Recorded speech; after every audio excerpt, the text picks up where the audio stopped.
Hello friends, good morning. आज चाहिँ मैले माछाको झोल बनाउन जाँदैछु। यहाँ चाहिँ प्याज भुटेन सुरु भइसकेको छ।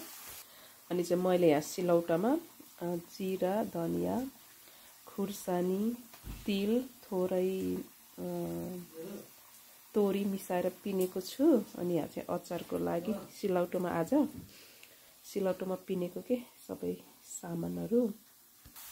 मेरो प्याज अब चाहिँ ब्राउन कलरको भइसकेको छ। म यसमा चाहिँ यो मसलाहरू एड गर्छु।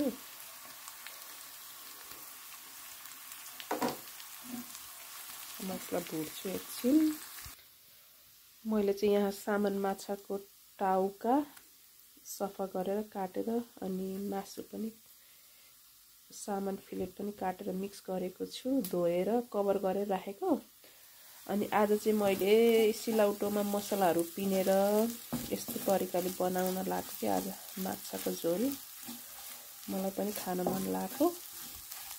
अनि आज चाहिँ मेरो मम्मीले बनाए जस्तो, मेरो आमाले बनाएको जस्तो गरेर बनाउनु पर्यो भनेर अब चाहिँ म यसमा चाहिँ बेसार एड गरेँ। अनि चाहिँ स्वाद अनुसार नुन म चाहिँ 2 चम्चा जति राखेँ।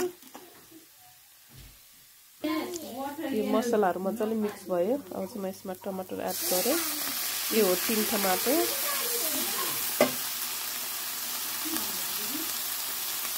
यो मैले भिडियो बनाउनु लागेको थिएँ।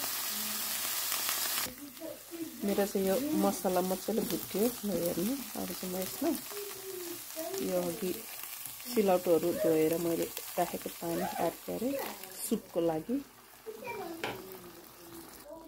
मैले फेरि अझै पानी एड गर्दैछु। यो चाहिँ मनतातो पानी हो। म चाहिँ अब यो सुपलाई चाहिँ बोइल हुन दिन्छु। मैले चाहिँ यो सामान फिलेट चाहिँ यसरी बनाएको छु पिस। म पहिला चाहिँ सुपमा चाहिँ यो टाउको एड गर्छु है। सुप उम्लिसक्यो।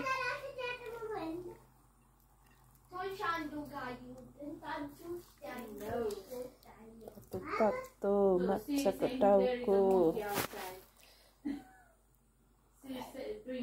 म चाहिँ फिलेट चाहिँ अहिले एड गर्दिनँ। पहिला चाहिँ टाउको पकाउँछु एकछिन अनि चाहिँ बल्ल एड गर्छु।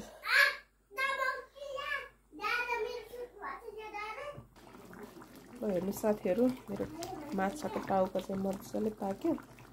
अब चाहिँ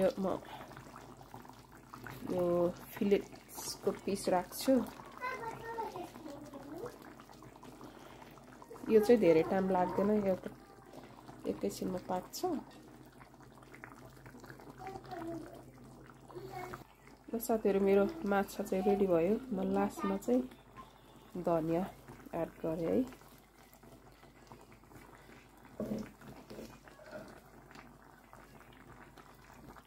अनि मैले चाहिँ लास्टमा थोरै कागतीको रस पनि एड गर्छु।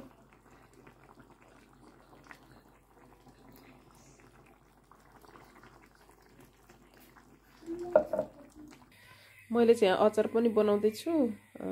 पहेँलो केराउ, प्याज, गाजर, काँक्रा गरेर अनि यो तिल पनि मैले सिलौटामा पिसेको।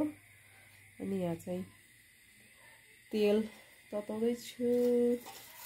अनि यहाँ मैले चाहिँ मेथी फुराउन लाग्यो।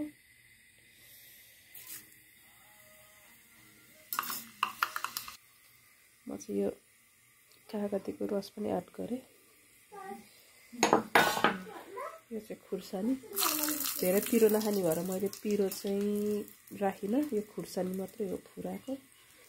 चाहिँ ग्यास अफ गरेर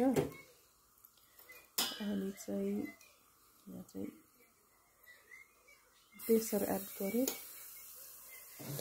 बेसार एड गरेपछि मैले चाहिँ झ्वाइँ पार्दै अनि स्टोन। अब चाहिँ म यो हातले मसार्मुस्छु है। मेरो हात सफै हो है। क्यामेरामा हेर्दा चाहिँ मेरो हात चाहिँ नराम्रो देखिन सक्छ, तर सफै हो। म मिक्स गरेर देखाउँछु है तपाईहरुलाई। ल मेरो अचार पनि रेडी भयो साथीहरू।